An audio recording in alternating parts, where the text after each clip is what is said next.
하나님 앞에 나와서 보낼 수 있고 예배할 수 있게 된 줄 믿습니다.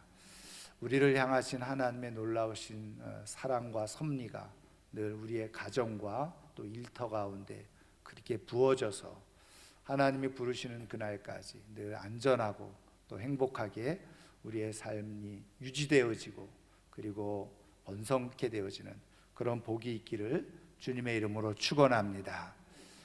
덴마크의 아주 유명한 실존주의 철학자이죠. 또 목사이기도 한 키에르 케고르라고 하는 분이 있는데 여러분 잘 알고 계시고 또 들어보셨을 분이라 생각이 듭니다. 이분이 쓰신 책 중에 경건한 풍자라고 하는 책에 글이 있는데요. 여기에 이런 글 하나가 소개되어져 있습니다. 제목은 뭐냐면 거위의 날개라고 하는 그런 제목의 글입니다. 이제 이 거위들이요 주일이면 모여서 이렇게 예배를 우리처럼 드렸다는 겁니다. 풍자죠. 목사 거위는 늘 비슷한 설교를 했는데 그 설교는 뭐냐면 창조주 하나님께서 우리에게 날개를 주신 이유는 먼 훗날 우리가 강을 건너 고향으로 가게 되어질 때 날개를 통해서 충분히 날아갈 수 있도록 우리에게 날개를 주셨습니다. 그렇게 설교를 했다고 합니다. 그러면 모든 거위들은 예외 없이 다 큰 소리로 아멘 그렇게 화답을 했다는 거죠. 그런데 예배를 마치기가 무섭게 거위들이 이제 집으로 돌아가는 겁니다. 근데 집으로 돌아가는 이유는 점심 식사 시간이잖아요.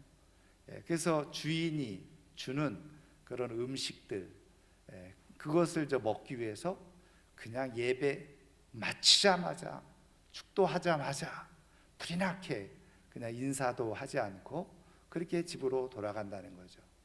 그리고서 이제 주인이 주는 그런 음식을 먹고 또 살이 포동포동 이렇게 찌는 거예요. 그러면 때가 되어지면 주인은 거위를 한 마리씩 그렇게 잡아가지고 자기의 식탁에 올려 놓게 되는데 그렇게 식탁에 올려지는 거위들이 되었다는 것이죠. 그런데 그런 상황 가운데서 이렇게 날개가 있음에도 불구하고 어느 거위 하나 날아보려고 생각도 하지 않더라는 거죠. 그런데 그 이면에는 이유가 있었는데 물론 몇몇 젊은 거위들 가운데는 한번 날아보려고 날개짓도 한번 해보는 거위들이 있었지만 한두 번 하다가 이내에 그 날개를 접고 더 이상 나르려고 하지 않았다는 거죠. 이유가 뭐냐면은 그 가운데 이미 원로 거위들이 있었는데 원로 거위들이 늘 하는 말이 이런 말이었다는 거죠. 우리도 다 날아보려고 한때는 해볼 때가 있었지.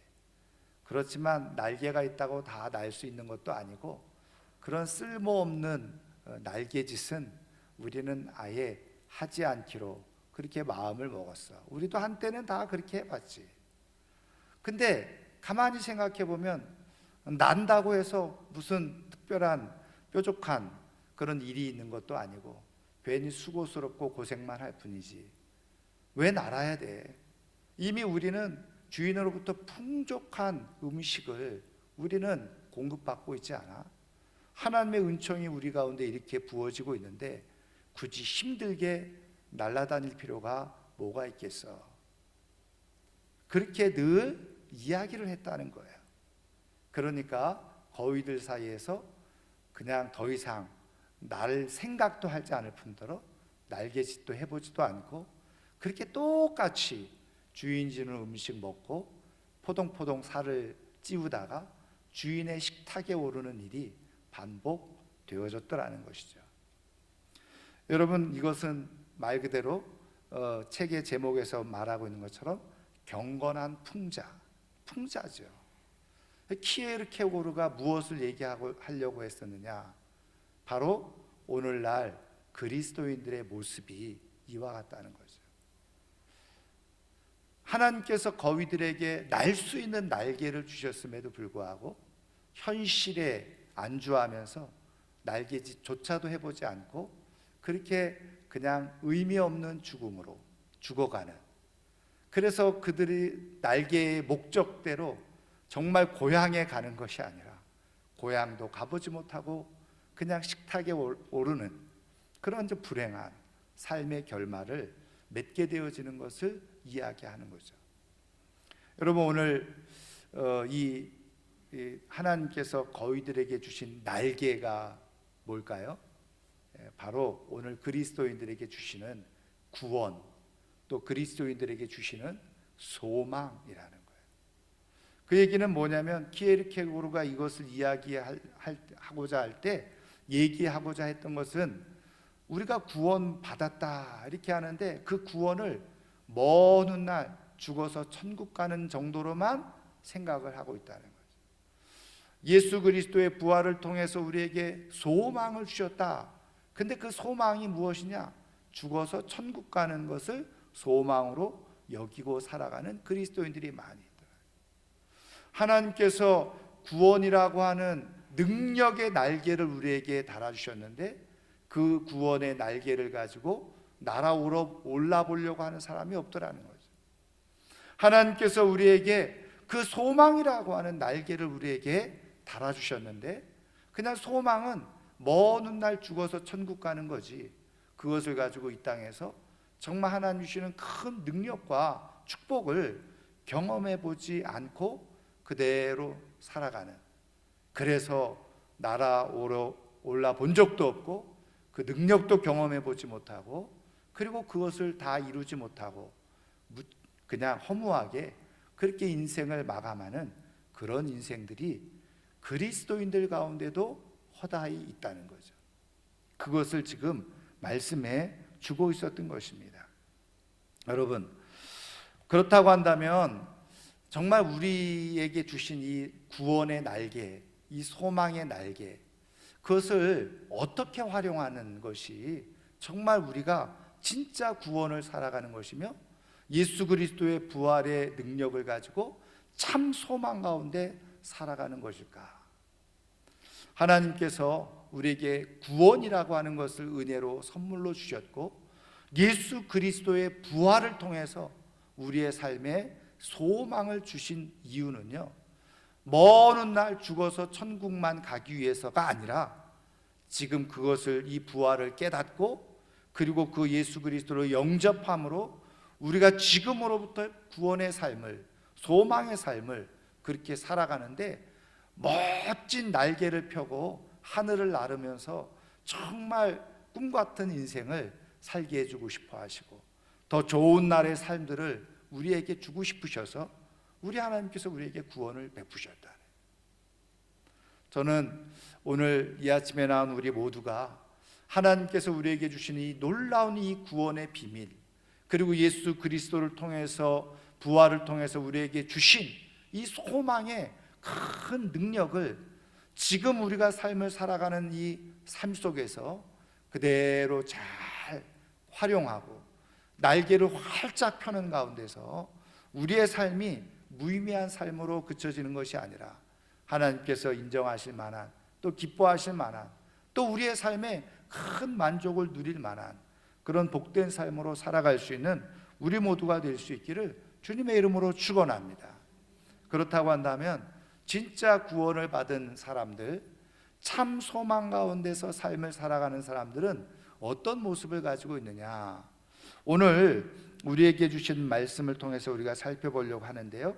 자, 오늘 우리가 읽은 말씀은 지난주에 이어서 이제 예수님께서 부활하신 이후에 40일 동안 제자들과 함께 있었다고 그랬죠. 그리고서는 모든 유언처럼 말씀을 다 마치시고는 제자들이 보는 데서 그대로 하늘로 예수님이 승천 올라가셨다는 거예요. 예수님이 승천하신 거예요. 그리고 나서 예수님이 승천하시고 나서 제자들은 이 감람원이라고 하는 곳에서 예루살렘 마가의 집으로 다시 돌아오게 되어지죠. 그래서 그 마가의 다락방에 모여서 그들이 기도에 힘을 쓰기 시작했다 하는 것이 오늘 우리가 읽은 말씀의 내용입니다. 여러분, 지금 이 상황 속에서 보면 예수님이 이제는 승천을 하셨어요. 그거는 곧 뭐냐면 제자들 사이에 예수님의 부재, 다시 말하면 예수님이 함께 하시지 않는 그런 상황이 되어진 것이죠. 그런데 이 제자들이 그런 상황 속에서도 마가의 집에 모여서 지금 기도를 하는데, 오늘 말씀 14절에 나와 있는 것처럼 마음을 같이하여 오로지 기도에 힘썼다. 오로지 기도에 힘썼다. 이 말은 뭐냐면 다른 것은 일절하지 아니하고 기도에만 집중하는 시간을 가졌다는 거예요. 기도만 집중했다는 거예요. 근데 여러분, 지금 이런 상황을 가만히 여러분 한번 연상을 해보시면, 지금 이 제자들 뿐만 아니라 예수님의 어머니도 있었고 심지어는 예수님의 아우들, 동생들도 있었다고 그랬죠. 그래서 이 다락방에 120명 정도가 모였다는 거예요. 근데 이제 우리는 이 다락방이라고 하는 개념이, 우리는 조그만 그냥 그 지붕 밑에 있는, 천장 밑에 있는 그런 걸 우리는 다락방이라고 연상하기 쉽잖아요. 그런데 사실은 이 유대인들의 가옥에 있어서 다락방은 어떻게 보면 슬라브 위에 옥상과 같은 개념입니다. 그러니까 이 마가의 집이 굉장히 부유한 집이었다라고 볼 때 충분히 그 30-40평 정도만 되면 120명이 빼곡히 모여서 그렇게 모임을 가질 수 있는 그런 공간이라는 거죠. 근데 어쨌든 이렇게 기도에 힘을 썼다는 거예요. 근데 이미 말씀드린 것처럼 정말 이 제자들이 다른 신경 하나도 쓰지 않고 이렇게 정말 기도에만 집중할 수 있었느냐, 이게 신기한 일인 거예요. 어떻게 이런 일이 가능할까? 무슨 말씀이냐면요, 사실은 제자들이 이렇게 기도에만 집중하는 것은 쉬운 일이 아니었다는 거예요. 왜 그랬을까요? 두 가지 이유를 찾아볼 수 있어요. 하나는 뭐냐면, 이 제자들에게 있어서 소망이라고 여겼던 예수님, 그 예수님이 하늘로 올라가셨잖아요. 예수님이 그들 가운데 계시지 않은 상황이 된 거죠. 예수님의 부재, 예수님의 공백 상태가 그들에게 이루어진 거예요. 사실은요, 예수님이 하나님께로 간다 그렇게 얘기를 했지만 제자들 입장에서는 그런 일은 한 번도 본 적도 없고, 그리고 생각해 본 적도 없는 일이었어요. 근데 진짜 예수님이 그들이 보는 앞에서 진짜 하늘로 올라가시면서 구름 사이로 사라져가는 것을 보게 된 거죠. 한 번도 보도 듣도 못한 일을 자신들이 경험하게 되어진 거예요. 그런데 이미 우리가 잘 알고 있는 것처럼 제자들이 이렇게 예수님이 승천하셔서 올라가셨을 때요, 어떤 생각이 들었을까? 어떤 마음이었을까? 지난 시간에도 말씀드린 것처럼 제자들이 예수님을 따랐던 목적은 여러 가지가 있었지만 가장 중요한 것은 이스라엘이 독립하고 예수님이 왕이 되어지면 우리가 그냥 장관 자리 하나씩 좀 앉아서 우리의 인생의 대반전을 한번 좀 누려보자. 사실은 그런 꿍꿍이가 그들 속에 있었다고 그랬죠. 그런데 예수님이 십자가에서 죽으셨어요. 한순간에 모든 것이 이제 끝났구나, 절망이 됐는데 3일 만에 부활하셨어요. 그러니까 그 기대는, 죽었던 기대가 다시 살아난 거예요. 그래가지고 너무너무 흥분이 됐어요. 그러면서 이제나 저제나 부활하신 예수님이 그들에게 나타날 때면 언제 혁명을 일으킬 시간이 될까? 사실은 끝까지 그것을 포기하지 않은, 그들의 소망을 포기하지 않은 거예요. 예수님이 부활로 인해서 그 기대감은 더 커진 거죠.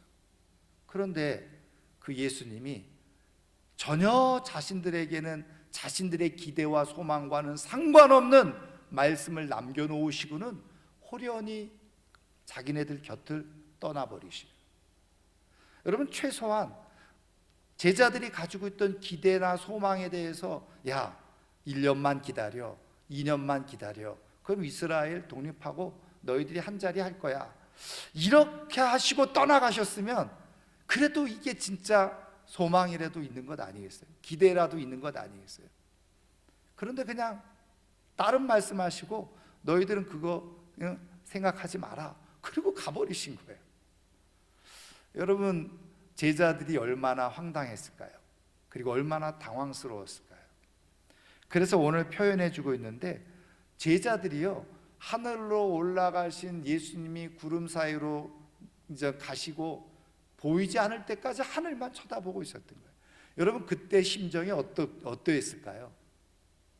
그래서 여러분 보세요. 두 천사가 나타나는데 11절에 이렇게 말하죠.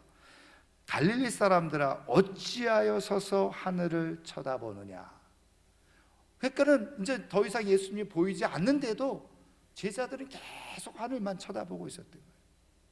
여러분, 이때 제자들의 심정, 예수님에 대한 어떤 그리움 때문에 계속 하늘을 쳐다보고 있었을까요? 물론 그럴 수도 있겠죠. 그런데 저는 제자들의 마음이 조금 허무해지지 않았을까? 실망감. 왜?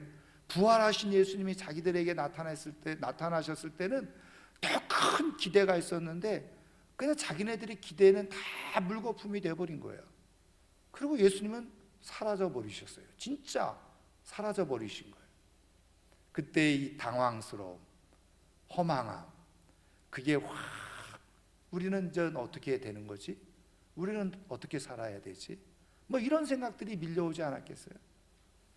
저는 이 표현을 이렇게 해봤어요. 닭 쫓던 게 지붕 쳐다보는 격이다.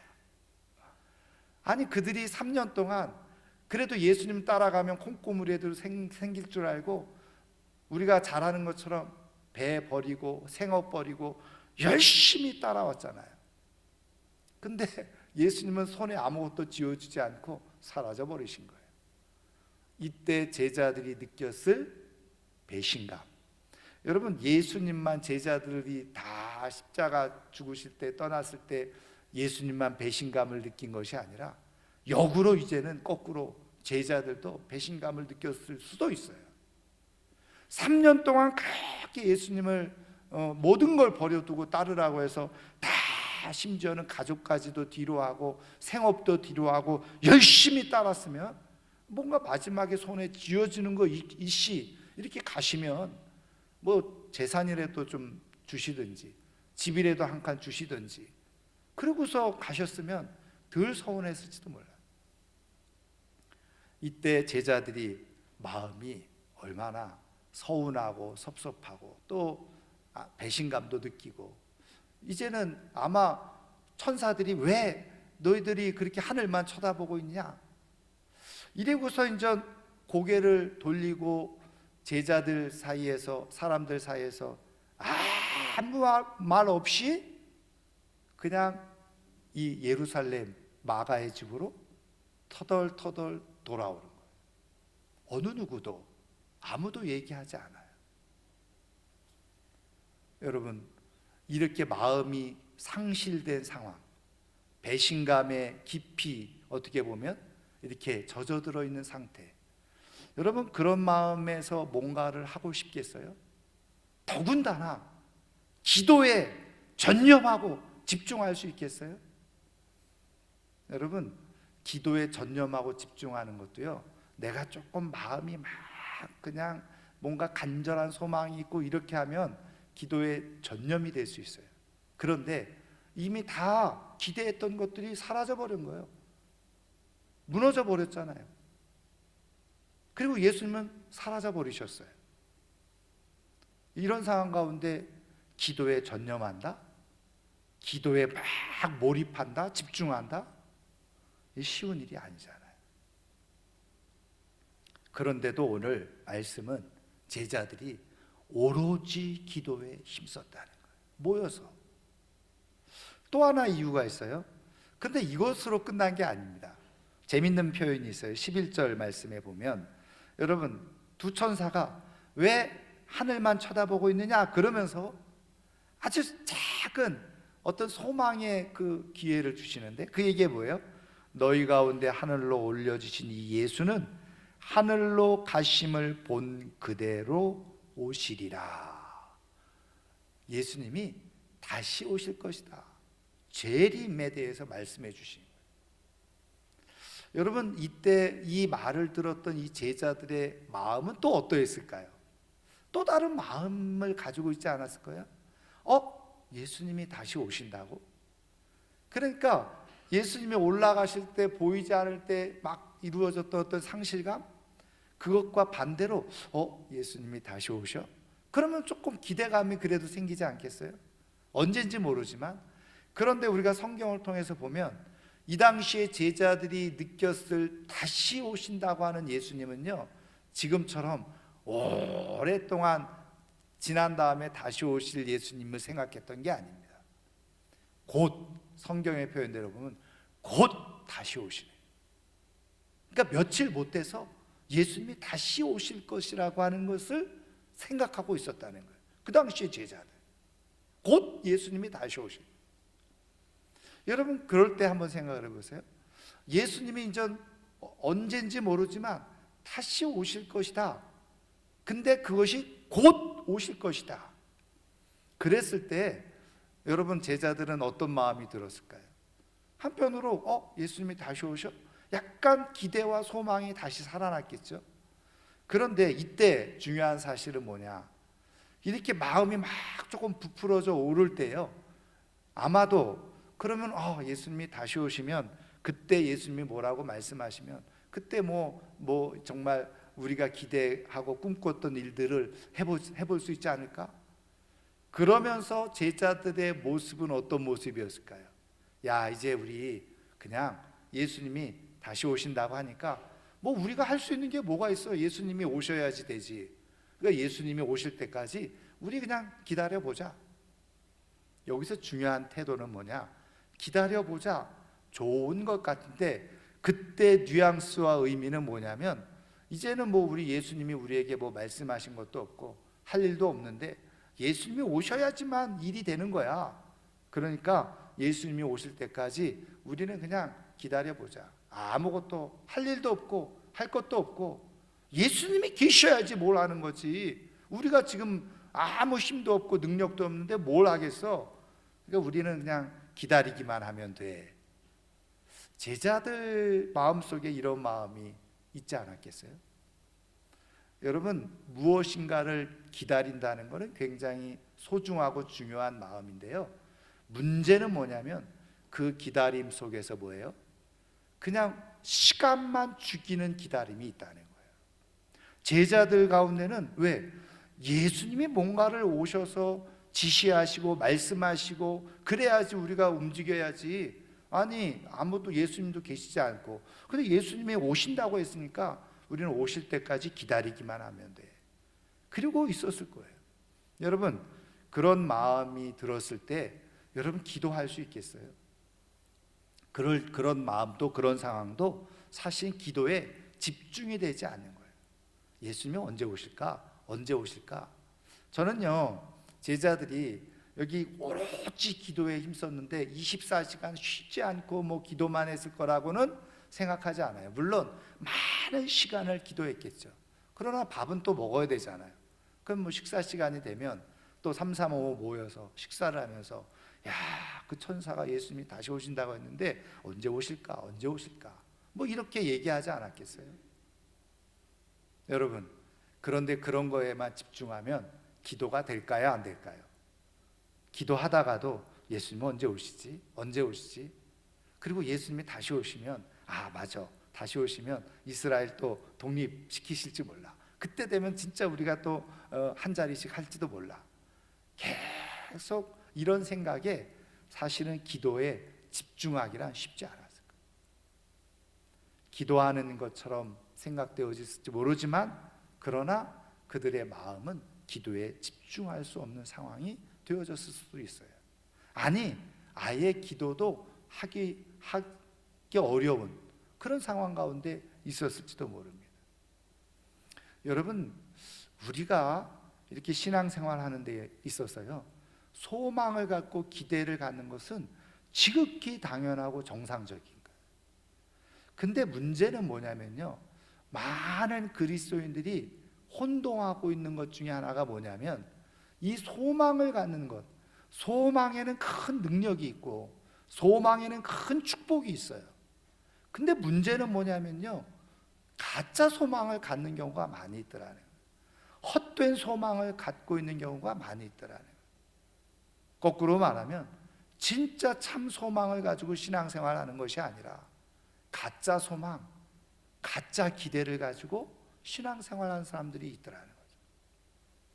여러분, 요즘 뭐 심리학이나 또 뭐 긍정 심리학 이런 것들이 많이 나오는데 그런 것들을 통해서요, 사실은 가짜 소망과 기대들이 우리 안에 많이 들어와 있는 것을 우리가 보게 되어지는데, 여러분, 그 중에 하나가, 여러분 또 뭐 교회에서도 저도 많이 이렇게 말씀을 드리고 나누었지만, 여러분, 우리가 삶을 살아가면서 낙관적인 생각을 가지고 살아가야 됩니다.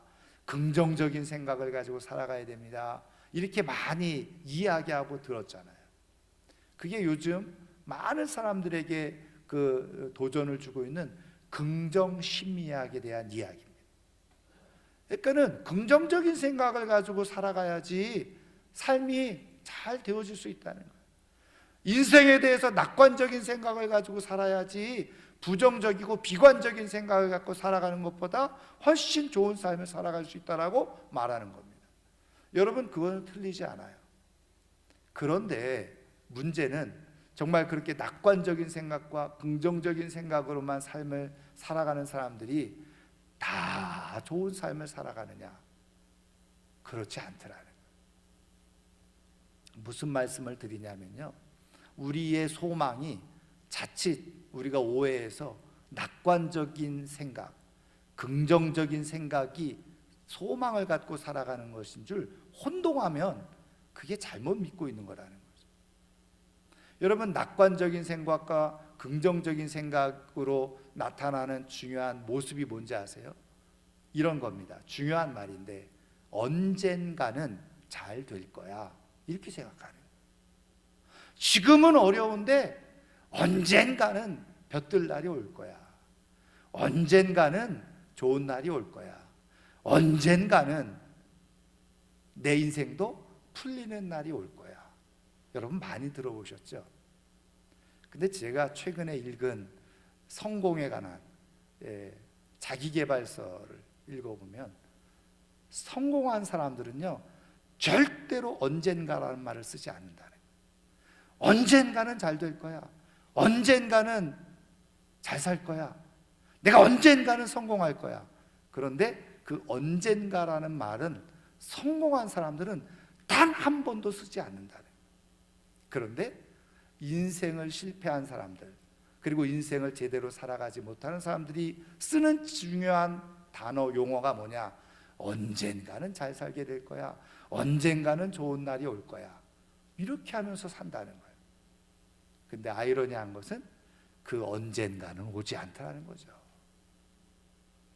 그 뭘 얘기하는 거냐?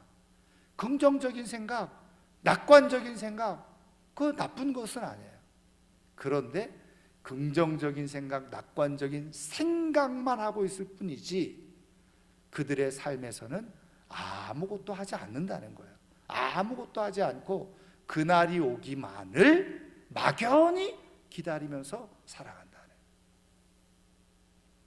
그게 바로 지금 사람들의 마음을 병들게 하고, 그리고 이것이 신앙 안에 들어와 가지고 마치 그렇게 믿고 살아가는 것이 하나님을 잘 믿고 살아가는 것처럼 착각하게 만들고 오해하게 만들고, 내가 하나님을 믿고 살아가면 언젠가는 좋은 날이 올 거야. 내가 이렇게 하나님을 믿고 살아가면 언젠가는 잘 사는 날이 올 거야.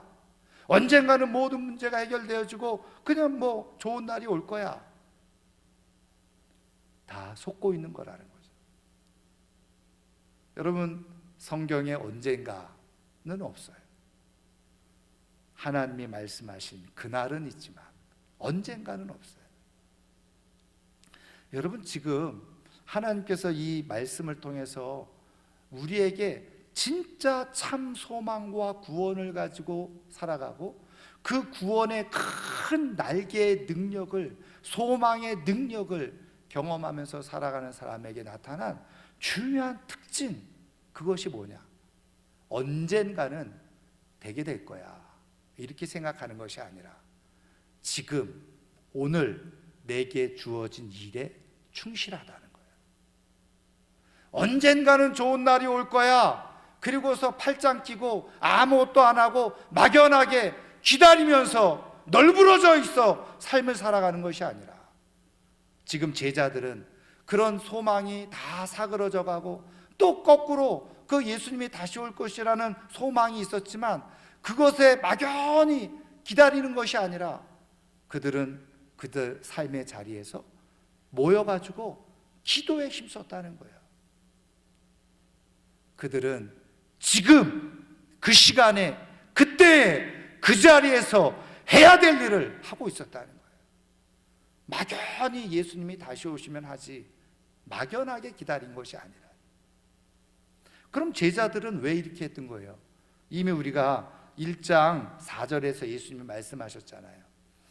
예루살렘을 떠나지 말고 내게 들은 바 아버지께서 약속하신 것을 기다리라. 그러면서 어떻게 해요? 5절에 몇 날이 못 되어서 성령으로 세례를 받으리라. 그래서 이들은 기도하기 시작하면 기도하는 거예요. 다시 말하면 참 소망을 가지고 살아가는 사람, 참 기대를 가지고 삶을 살아가는 사람, 진짜 구원을 받으며 삶을 살아가는 사람들은 막연하게 내가 먼 훗날 그런 구원의 은혜 속에 천국 가는 거지 그렇게 기다렸던 사람들이 아니라는 거예요. 지금 오늘 내게 주신 말씀을 붙들고 오늘 그 말씀을 지금 여기서 이루면서 살아가려고 했던 사람들이었다. 하나님께서 주시는 참된 소망은요, 단순히 막연하게 내 인생을 기대하면서 살아가는 긍정적인 생각이 아니라, 낙관적으로 생각하는 것이 아니라 하나님의 말씀으로 지금 현재 여기서 이 시간에 해야 될 일을 하면서 살아가는 사람이라. 그래서 성공적으로 인생을 살아가는 사람들의 특징은 언젠가라는 말을 전혀 쓰지 않고 지금 이 시간에 내가 할 일은 무엇인가, 그것을 늘 생각하면서 그 일을 하나하나 집중하면서 살았다는 거예요.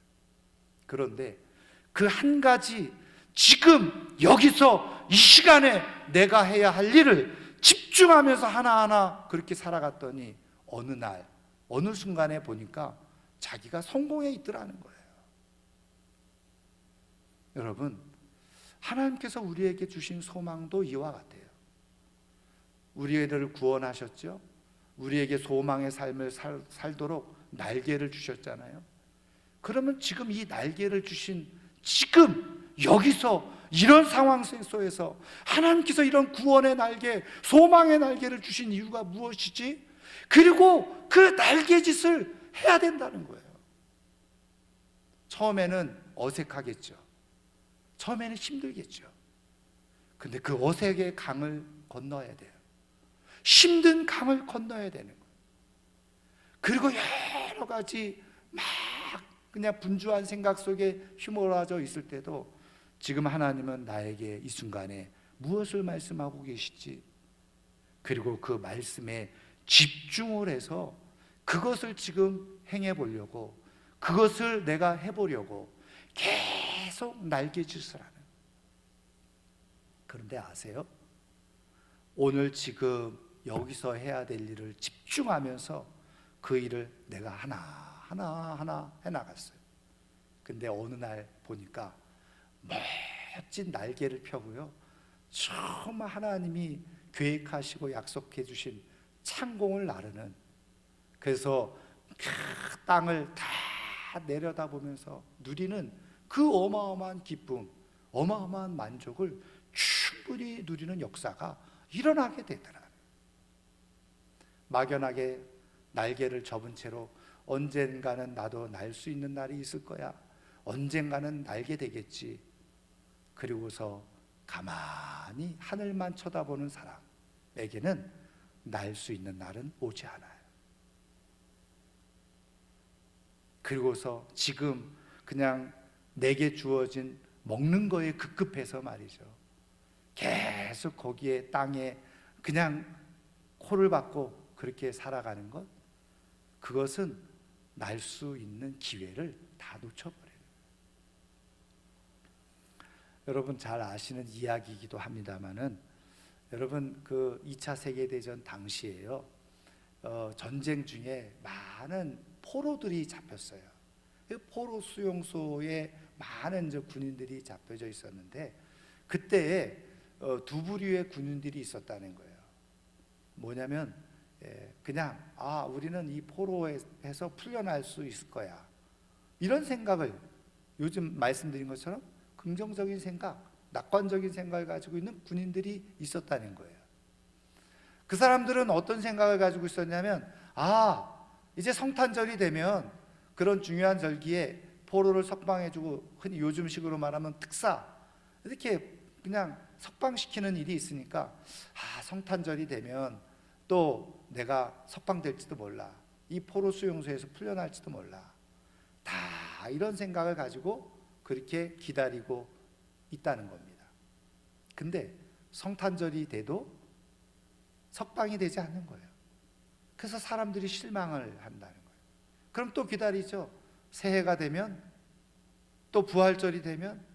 근데 그들이 생각했던 날들의 석방이 이루어지지 않고 포로에서 풀어주지 않는 거예요. 근데 아세요?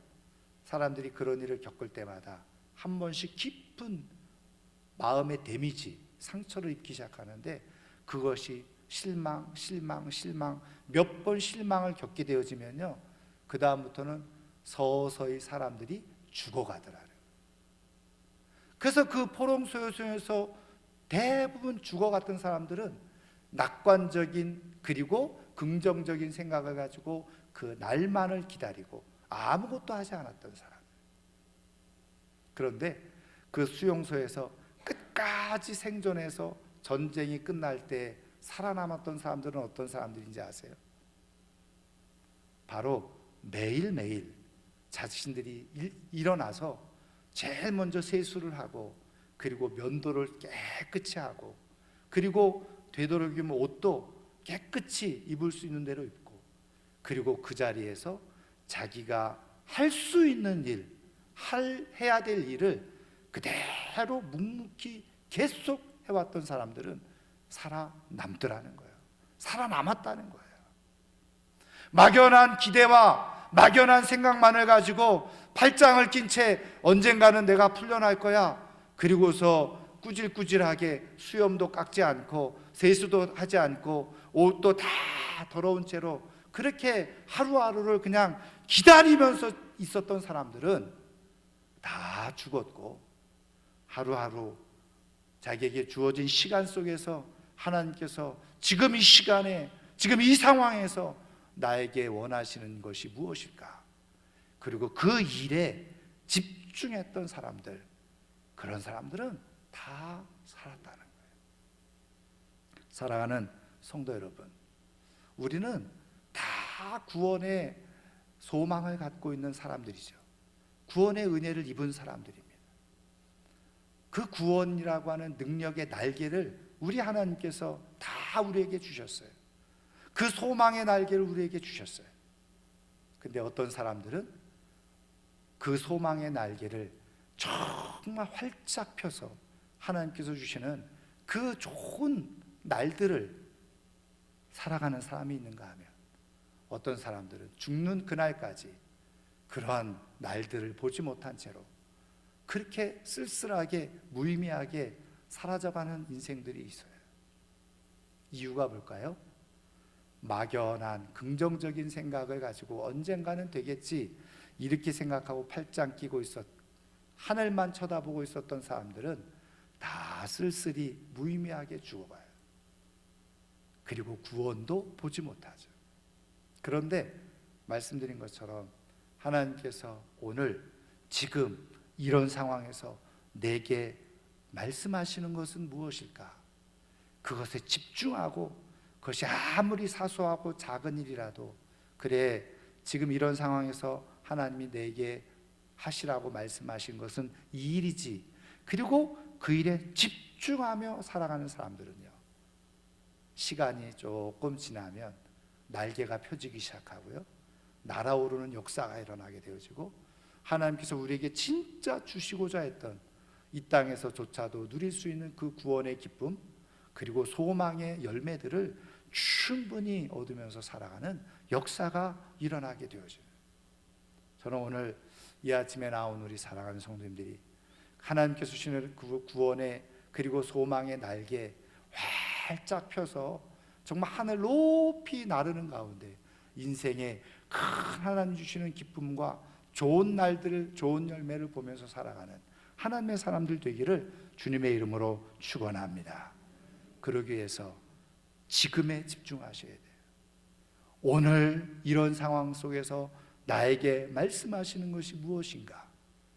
거기에 오로지 힘써야 돼요.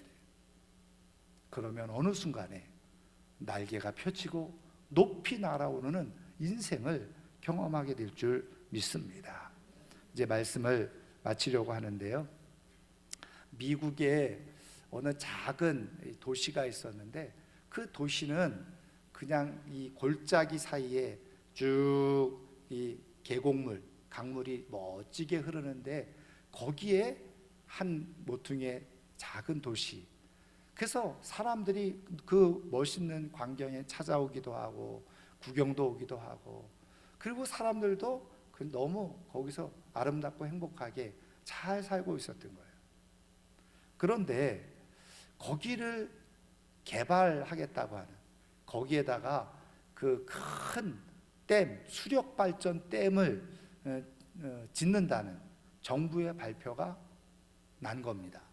그리고서 그 정부에서 이제는 그 마을에 있는 모든 주민들에게 통보를 보냈어요.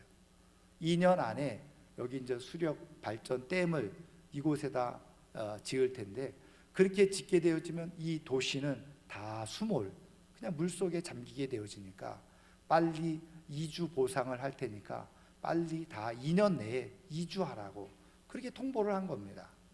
그러면 어떻게 해야 되겠어요? 그러니까 전 그 도시 주민들 가운데 이제 이사를 나간 사람들도 있고, 이제 그것이 뭐 시작될 때 나가겠다 생각하고 기다리는 사람들도 있었죠. 그냥 살고 있는 사람들도 있었어요.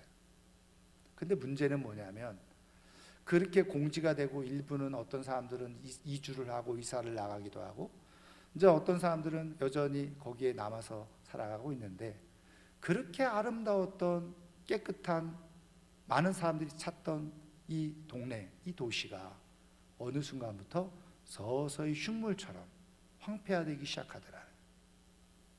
건물에 페인트가 뜯겨져 나가도 페인트를 다시 칠할 생각을 하지 않아요. 이유가 있죠. 왜? 여기는 곧 수몰될 거니까. 뭐가 고장나도 고치질 않는 거예요. 그리고 쓰레기는 점점 곳곳에 쌓여가기 시작하는 거예요. 악취가 풍겨나고 더러워져도 아무도 그것을 치울 생각을 하지 않는 거예요. 왜? 이 도시는 조금 있으면 사라질 거니까. 근데 문제는 뭐냐면, 2년 안에 여기에 댐을 짓겠다고 하는 이 정부의 이 발표가 자꾸 연기되는 거예요. 연기. 그러면서 이 도시는 점점 황폐화되어져 가는 거예요. 어느 날 신문 기자가 그 도시를 방문하게 되어졌어요. 근데 깜짝 놀란 겁니다. 자기가 몇 년 전에 왔을 때 그 아름답고 멋있던 이 도시가 완전히 거의 폐허가 되다시피 한 거잖아요. 그래서 주민에게 물어봤습니다. 도대체 이 도시가 왜 이렇게 된 겁니까? 왜 이렇게 황폐화되어지고 왜 이렇게 폐허가 되어졌습니까? 그랬을 때 그 주민이 이렇게 얘기를 했다는 거죠. 미래가 없는 곳에는 현재를 살아갈 능력이 없습니다. 미래가 없는 곳에는 현재 살아갈 능력이 없다. 여러분, 진짜 기독교의 소망, 하나님께서 우리에게 주시고자 하는 미래, 그 소망이 확실하고 분명하고 정확한 사람은 지금 현재 내가 해야 될 일을 정확하게 행하면서 살아간다. 근데 우리는 미래가 있다라고 착각을 하는 사람들은 현재 아무것도 하지 않는다는 거죠. 진짜 미래가 있는 곳에는 바로 현재가 있어요. 그러나 미래가 없는 사람은 현재의 삶도 없습니다. 저는 우리 사랑하는 성도님들이 다 하나님 주시는 소망 가운데 하나님께서 우리를 위해서 계획해 놓으신 아름다운 날들을 다 우리가 기대할진데, 여러분, 그 기대가 실제가 되어지고 현실이 되어지도록 오늘 지금 내 현재의 삶을 충실하는, 그러는 가운데서 하나님의 뜻을 이루어갈 수 있는 하나님의 사람들 되기를 주님의 이름으로 축원합니다. 미래가 없는 곳에는 현재 살 능력이 없고, 미래가 확실한 사람은 오늘 내가 해야 될 일이 무엇인지를 정확하게 알고 아무리 힘들고 어려워도 그 일을 감당하면서 살아가네요. 하나님께서 우리에게 주신 소망은 허망한 꿈이 아닙니다. 하나님께서 우리에게 주신 소망은 사라져가는 그러한 신기루와 같은 것이 아니에요. 하나님이 우리에게 주신 소망은 확실한 것입니다. 실제입니다. 분명합니다. 여러분, 그것을 우리가 그리면서 미래와 있다 있는 오늘 지금 나의 삶에 무엇을 해야 될지를 여러분 잘 점검하셔서, 제자들이 예수님의 말씀을 따라 오로지 기도에 전념하는 시간을 가졌던 것처럼 오늘 내가 무엇에 전념해야 될지를 잘 깨닫고 거기에 내 시간과 삶을 집중하는 가운데 하나님께서 우리에게 주시는 그 아름다운 미래와 그 소망을 다 이루며 살아가는 하나님의 사람들 되기를 주님의 이름으로 축원합니다. 축원합니다.